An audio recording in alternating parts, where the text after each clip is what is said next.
دي الماروتيه الرئيسي، شارع في منتهى الهدوء، منتهى الجمال، حاجة جميلة خالص. دي فيلا دوبلكس في البرج ده،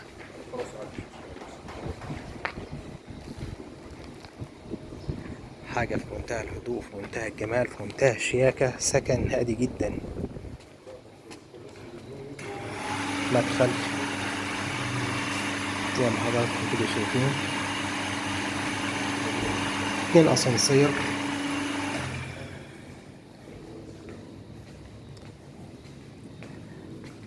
واحد شغال والتاني راكب بالكامل بس لسه واقف على التشغيل. يعني التاني اهو واقف على التشغيل بس، وده شغال. هنطلع كده.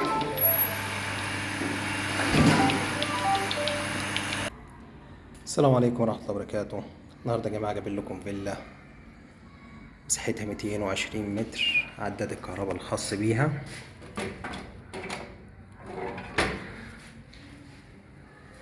بنخش هنا كده، دي البداية.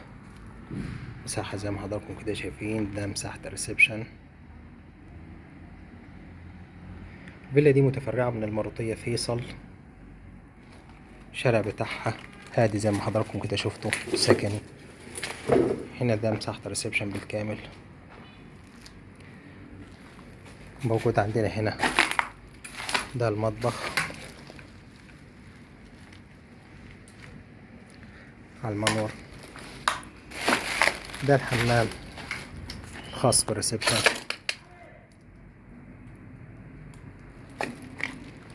ودي كده مساحة الريسبشن موجودة عندنا على الشارع. مساحة زي ما حضراتكم كده شايفين، ممتازة ممتازة.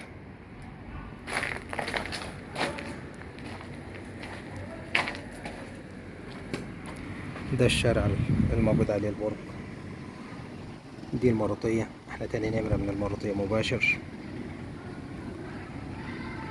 الفيلا دي مساحتها 220 متر، الدور ال11 وال12 والبرج 13 دور.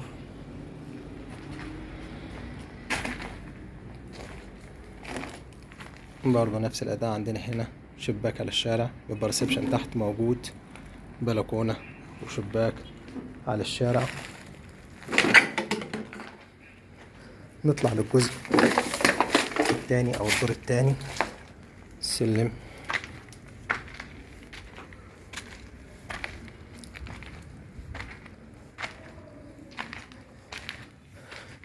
هنا كان متصمم ان في باب في الدور التاني واتلغى، اللي عايز يرجعه مفيش ادنى مشكلة. هنا المساحة زي ما حضراتكم كده شايفين، دي بتبقى هنا صالة، هنا دي أوضة موجودة عندنا على الشارع. هنا دول أوضتين مفتوحين على بعض، يعني لسه في حيطة تتبني بين الاتنين اهو. هتبقى في أوضة منهم موجودة عندنا هنا على المنور، وفي أوضة هتبقى موجودة على الشارع. طبعا زي ما حضراتكم كده شايفين، الواجهة بتاعتنا من بره موحدة، يعني الألمونتان راكب اللي هو على الواجهة.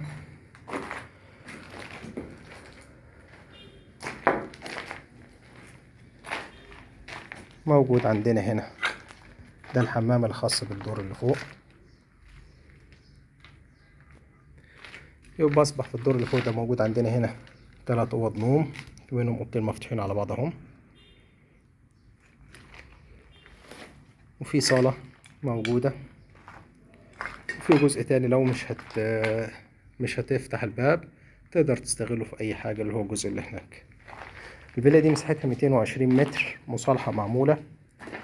2 أسانسير شغالين، واحد شغال وواحد لسه. عداد الكهرباء راكب. البرج 13 دور، الفيلا في الدور ال11 وال12، فيها دور كمان. السعر النهائي 670 ألف كاش ترابيزة. السلام عليكم ورحمة الله وبركاته.